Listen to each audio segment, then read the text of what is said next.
So this is Gilsheti Kamble, your chemistry lecture. Okay, so आज का topic है हमारा empirical formula and molecular formula. तो empirical formula and molecular formula थोड़ा भी हम देखेंगे. तो empirical formula क्या है बोल के देखेंगे. तो empirical formula का डेफिनेशन ये है the relative number of atoms of each elements present in the compounds. क्या होता है बोले तो एक दो कंपाउंड्स रहते हैं, मतलब एक कंपाउंड्स रहता है, एक कंपाउंड्स में उधर एक सेपरेट एक मॉलिक्यूल और एक सेपरेट एक मॉलिक्यूल. अगर आप एक एग्जांपल लिए और तो समझो, तो वाटर है, तो वाटर में अब क्या करना बोले तो इधर हाइड्रोजन कितना है, 2 है, और ऑक्सीजन कितना है, 1 है. तो क्या होता है बोले तो फॉर्मल मास किसको बोलते हैं बोले तो इधर हाइड्रोजन 2 है और ऑक्सीजन 1 है. तो मतलब हाइड्रोजन 2 है, ऑक्सीजन 1 है, मतलब इनका रेशियो कितना हो गया, हाइड्रोजन 2 है मतलब 2, ऑक्सीजन कितना है, 1 है, मतलब 2:1 हो गया.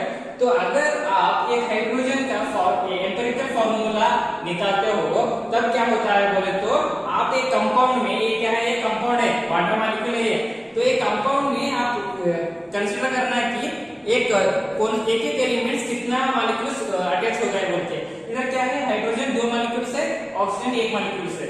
तो हाइड्रोजन 2 मॉलिक्यूल है मतलब उनका रेशियो कितना हो गया, 2 हो गया, और ऑक्सीजन कितना हो गया, 1 हो गया. तो दोनों मिलाए तो कितना होता है, 2:1. तो इस तरह से क्या होता है बोले तो दोनों कौन सा भी एक नंबर ऑफ एटम्स में उनमें कितना कंपाउंड प्रेजेंट है बोल के पता रहता है ना, उसको हम क्या बोलते हैं बोले तो एम्पिरिकल फार्मूला बोलते हैं. एग्जांपल क्या है बोले तो वाटर. तो अगर एक और एग्जांपल ले तो CH4 ले लो. तो CH4 क्या है, ये मीथेन है.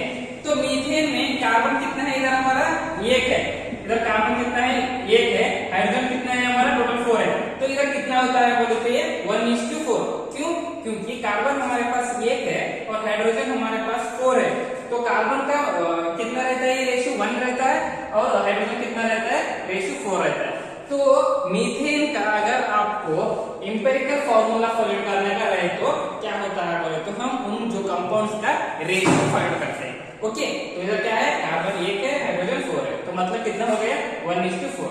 कौन सा भी एक कंपाउंड में कितना करना बोले तो एक एलिमेंट्स का आप समझाना कि कितना एलिमेंट प्रेजेंट है उस कंपाउंड में. ओके, तो उसी तरह से हम क्या करते हैं बोले तो जो एक कंपाउंड का हम रेशियो निकालते हैं, तो इसको हम बोलते हैं एम्पिरिकल फार्मूला.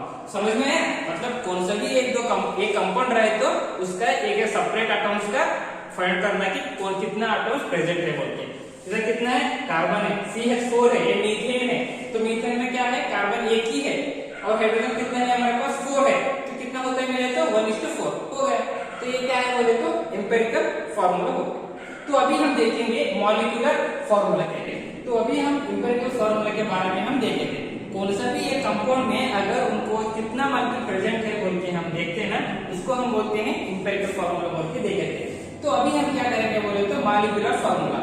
तो मॉलिक्यूलर फार्मूला किसको बोलते हैं बोले तो क्या है बोलते हैं definition, the actual number of atoms of each element present in the molecules of a given compound is called as molecular formula. समझ में आया, मतलब क्या होता है बोले तो एक कंपाउंड देता है, तो कंपाउंड देने के बाद वो क्या होता है बोले तो एक मॉलिक्यूल कितना नंबर ऑफ एटम्स प्रेजेंट रहता है बोल के हमको पता होता है वो मॉलिक्यूलर फार्मूला के थ्रू से. अगर देखो, अगर फॉर एग्जांपल बेंजीन ले लो, तो बेंजीन क्या होता है बोले तो ये क्या है, स्ट्रक्चर ऑफ बेंजीन है. तो ये क्या है बोले तो स्ट्रक्चर ऑफ बेंजीन है. तो बेंजीन में क्या होता है बोले तो टोटल कार्बन नंबर कितना रहता है, 6 रहता है. ओके, तो कार्बन इसमें 6 रहता है और हाइड्रोजन कितना रहता है, 6 रहता है. ओके, तो हाइड्रोजन भी क्या होता है बोले तो 6 रहता है. तो इसका मतलब क्या होता है बोले तो अगर हम एक बेंजीन कर लिए तो उधर क्या होता है बोले तो 6 नंबर ऑफ कार्बन प्रेजेंट रहता है इस तरह से. तो ये क्या हो गया बोले तो अगर हम एक एग्जांपल लिए तो molecular formula of benzene is C6H6. तो बेंजीन का स्ट्रक्चर लिए तो इसमें कितना होता है, कार्बन 6 है, हाइड्रोजन 6 है. तो इसमें क्या होता है बोले तो ऐसा मतलब क्या होता है बोले तो 1 molecule of benzene contains 6 atoms. तो अगर ये कार्बन है तो ये कार्बन को हम पकड़े तो इसको कंसीडर करें तो एक कार्बन कितना है, इधर 6 मॉलिक्यूल्स ऑफ कार्बन है और 6 मॉलिक्यूल्स ऑफ हाइड्रोजन है. तो ये क्या होता है बोले तो इस तरह बेंजीन को हम कंसीडर करते हैं. It means 1 molecule of benzene contains 6 atoms and और 6 atoms of carbon and 6 atoms of hydrogen। तो इसको हम क्या बोलते हैं बोले तो मॉलिक्यूलर फार्मूला बोलते हैं। अगर ये क्या है, बेंजीन का फार्मूला क्या है, C6H6 है और ये क्या है, स्ट्रक्चर है। तो एक कार्बन क्या होता है, इसमें क्या होता है बोले तो एक कार्बन 6 मॉलिक्यूल से कंटेंट है और एक हाइड्रोजन 6 हाइड्रोजन से कंटेंट है। तो इसको हम क्या बोलते हैं बोले तो मॉलिक्यूलर फार्मूला बोलते हैं। तो अगर एक हम molecular formula and empirical formula दोनों का हम रिलेशन बताए तो क्या होता है बोले तो molecular formula is equal to empirical formula into the power of n। ये क्या है बोले तो इनटू n है। तो molecular formula is equal to empirical formula to the power of n है। तो इसमें n क्या है बोले तो molecular mass divided by empirical formula. तो मॉलिक्यूलर मास को हम मोलर मास से भी बोलते हैं। क्या है ये, मोलर मास। तो molar mass divided by empirical formula भी ये कर सकते हैं। तो ये क्या है बोले तो हमारा मॉलिक्यूलर फार्मूला है। कौन सा भी ये कंपाउंड में दिए तो वो एक मॉलिक्यूल कितना प्रेजेंट करता है बोलते। इधर कार्बन कितना है, 6 है। तो एक मॉलिक्यूल टोटल 6 कार्बन वो फॉर्मेशन होता है बोल के देख रहे हैं। तो ये क्या है बोले तो हमारा मॉलिक्यूलर फार्मूला हो गया। Okay, formula and molecular formula के बेसिस के ऊपर एक प्रॉब्लम देखेंगे, कैसे empirical formula and molecular formula दोनों इंटरमीडिएट फॉर्मेशन होता है। मतलब एक वो कन्वर्जन होता है, कैसे होता है तो ये क्वेश्चंस क्या है बोले तो the experimentally determined molecular mass of benzene is 78। तो मॉलिक्यूलर मास ऑफ बेंजीन क्या है बोले तो 78 है। Assuming it's empirical formula as CH।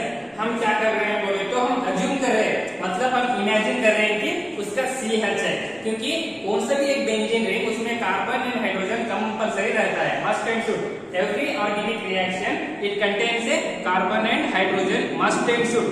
ಯಾವುದೇ ಒಂದು ಆರ್ಗಾನಿಕ್ ರಿಯಾಕ್ಷನ್ ಅಲ್ಲಿ ಏನಾಗಿರುತ್ತೆ ಅಂತಂದ್ರೆ ಕಾರ್ಬನ್ ಮತ್ತು ಹೈಡ್ರೋಜನ್ ಇರಲೇಬೇಕು। ಫಾರ್ ಎಕ್ಸಾಂಪಲ್ ಇಲ್ಲಿ ಬೆಂಜಿನ್ ತಗೊಳ್ಳಿ, ಸೊ ಬೆಂಜಿನ್ ದಾಗ ಏನಾಗುತ್ತಂದ್ರೆ ಇದು ಕಾರ್ಬನ್ ಏನೇ ಮಾಲಿಕ್ಯೂಲ್ಸ್ ಒಂದಕ್ಕೊಂದು ಮಾಲಿಕ್ಯೂಲ್ಸ್ ಇಂಟರ್ಮೀಡಿಯೇಟ್ ಆಯ್ತಾವಲ್ಲ ಅವು ಏನಾಗಿರ್ತಾವ ಅಂತಂದ್ರೆ ಕಾರ್ಬನ್ ಆಗಿರ್ತಾವ। ಮತ್ ಕಾರ್ಬನ್ ಜೊತೆ ಏನಿರ್ತಾವ ಅಂದ್ರೆ ಕಂಪಲ್ಸರಿ ಹೈಡ್ರೋಜನ್ ಮಾಲಿಕ್ಯೂಲ್ಸ್ ಫಾರ್ಮೇಷನ್ ಮಾಡ್ತಾವ। ಸೊ ಅದರ ಬೇಸಿಸ್ ಮೇಲೆ ನಾವ್ ಏನ್ ಮಾಡ್ತೀವಿ ಅಂತಂದ್ರೆ CH ಅಂತ ಹೇಳಿ ಕನ್ಸಿಡರ್ ಮಾಡ್ಕೊಳ್ಳುತ್ತೀವಿ। Okay, so find its molecular formula. Atomic mass of hydrogen is 1, carbon is 12। तो ये क्वेश्चन में क्या दिया है बोले तो हमको बेंजीन का मॉलिक्यूलर मास पता नहीं है। एक्चुअली बेंजीन का क्या है, C6H6 है, वो हमको पता है। लेकिन इस क्वेश्चन में क्या दिया है बोले तो अभी हम बेंजीन प्रिपेयर करके रखे हैं, उसमें हमारे को बेंजीन का मॉलिक्यूलर फार्मूला पता नहीं है। तो ये क्या कर रहे हैं बोले तो experimentally determined molecular mass of benzene is, वो कितना दिया है बोले तो मॉलिक्यूलर मास ऑफ बेंजीन का 78 वो दिया है, क्वेश्चन में गिवन है। ओके, तो और क्या है बोले तो अज्यूमिंग इट्स इंपेरिकल फार्मूला है CH। तो हम क्या कर रहे हैं बोले तो CH हम अज्यूम कर रहे हैं कि एवरी, अभी बोला ना मैं, कौन सा भी एक ऑर्गेनिक रिएक्शन में carbon and hydrogen must and should रहता है बोल के। तो CH हम अज्यूम कर रहे हैं। फाइंड इट्स मॉलिक्यूलर फार्मूला, हम क्या कर रहे हैं बोले तो अभी हम इनका मॉलिक्यूलर फार्मूला फाइंड करना है। ओके, तो इसमें एटॉमिक मास भी दिया है। तो हाइड्रोजन का एटॉमिक मास कितना है, 1 है, कार्बन का कितना है, 12। ओके, तो अभी हम स्टार्टिंग क्या करना है बोले तो empirical formula of CH find करना। तो एम्पिरिकल फार्मूला ऑफ CH कैसे फाइंड करते हैं, देखो।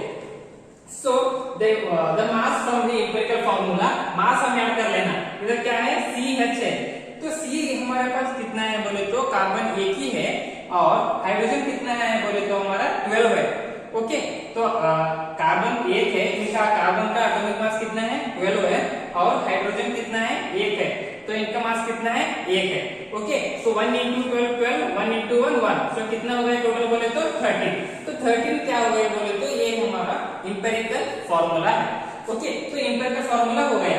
तो अभी हम क्या करना बोले तो molecular formula is equal to empirical formula n है। तो ये क्या है बोले तो empirical formula and molecular formula का दोनों का ये रिलेशन बताता है कि क्या रिलेशन है उन दोनों का बोल के।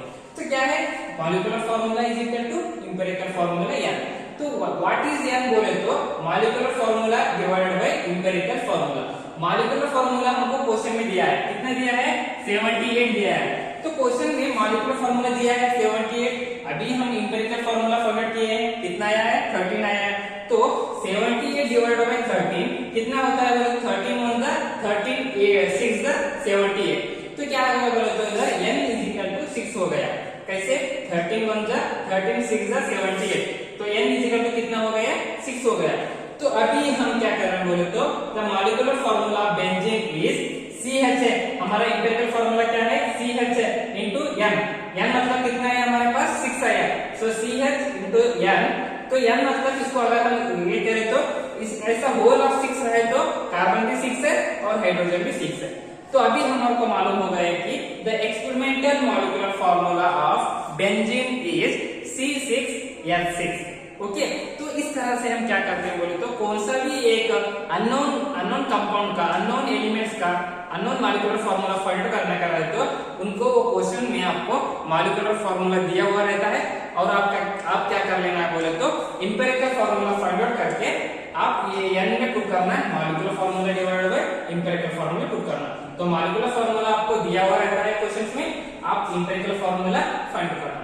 ओके, तो एम्पिरिकल फार्मूला कितना होता है 13 है, तो दोनों को डिवाइड करो n आता है। तो n आने के बाद आपको क्वेश्चन में पूछता है किसका एम्पिरिकल फार्मूला फाइंड करना है बोल के CH। तो CH इनटू n क्या आएगा 6 है, तो C6H6। तो ये क्या है बोले तो empirical formula and molecular formula के बेसिस के ऊपर क्या है बोले तो एक प्रॉब्लम हम सॉल्व किए हैं। तो अभी हम